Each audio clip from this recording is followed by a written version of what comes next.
Let's move to Figma now.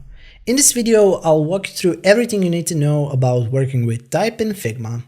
One of the first things I'd suggest installing is the Better Font Picker. It has a better search and more visual results, which are extremely helpful when going through the list of all the typefaces you might have on your device. When it comes to type, you can turn on the type tool by pressing T on your keyboard. Text options appear on the right sidebar, for as long as that layer is active. You can change the typeface selected to change style and the weight of the font, change the font size, and define the line height. You can also control the character spacing, paragraph spacing, how the layer stretches or not based on the amount of text you're adding or removing, and how the layer grows with more text being added. Auto width means that the text will stretch horizontally unless you hit enter to move it into a new line. Auto height means that the width of the text stays consistent while new lines appear below the previous ones.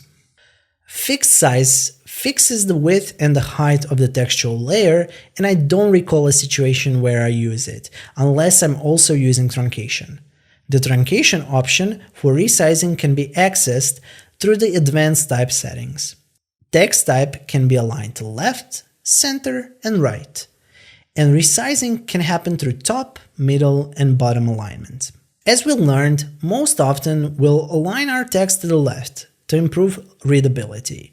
Centering is okay for a few lines of text. Right-aligned text is rarely used, but there are still a few use cases where you might want to right-align your text. For example, in a list or on a card, you might want to have something like a date be right-aligned and constrained to the right edge.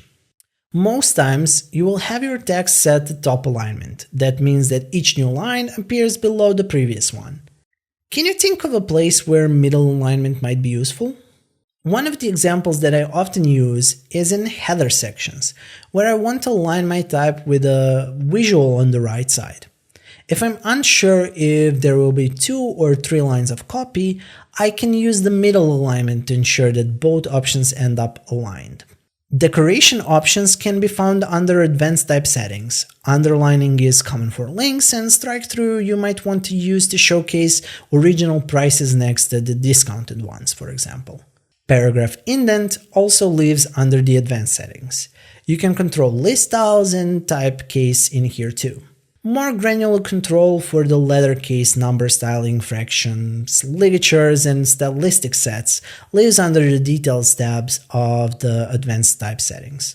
Some typefaces might also have a Variable tab, allowing you to control the variable settings of the typeface. Text layers are layers like any other, so you can also control the position, width, height constraints, and color of the text too. Strokes and effects are rarely, if ever, used for text.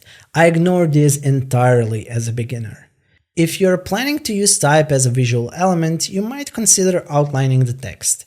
It might be helpful in situations where text will be used as a visual element, especially if exported as an SVG graphic. Often in Figma, beginners might style text directly in the text box, using multiple styles. Avoid doing that. It's going to make the lives of developers a living hell, and it's going to frustrate you if you'll have to edit parts of the text. Use a new text section for every different style you're using. The only exception to this is bolding a word or a phrase within a sentence or a paragraph. And that's it. You are now fully equipped for the next few lessons about setting up typography for different types of UI projects within Figma.